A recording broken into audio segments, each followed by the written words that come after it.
ఇక్కడ కూడా తీయమ్మా. ఖాళీగా ఉంటే అన్నయ్య చెప్తావు, ఖాళీగా లేకపోతే ఎవరు.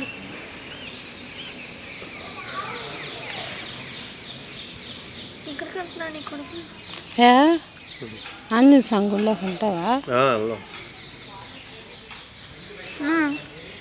₹10 ఉంది ఉంది. ఆ ముక్కు తీసి పెడతావా? తర్వాత లేదు, చేతిలో పట్టుకో.